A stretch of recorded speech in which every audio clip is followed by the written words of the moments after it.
Nagpabilin matod pa nga taas ang presyo sa prutas. Niining bulan sa Enero 2025, ilabi na ang mga display sa fruit stand vendor sa sentrong bahin sa Barangay Poblacion Trento, Agusan del Sur. Sumalag ang Ronilda Basol, usa ka negosyante. Ang presyo sa prutas ron nga ginabaligya namo ni saka sa kagamay.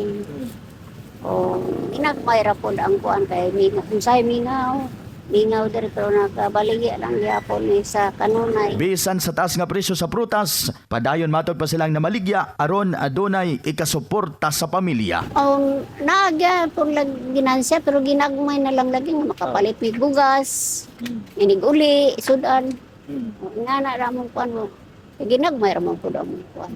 Isip negosyante na sinati gihapon matod pa nila ang taas nga presyo sa pipila ka palaliton, dili lamang ang presyo sa prutas. Halos tanan gani mga paliton.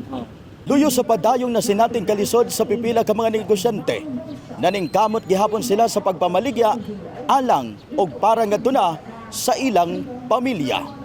In the heart of changing lives, kini si Brigada Christian Talimudaw Kapanyas, Brigada News.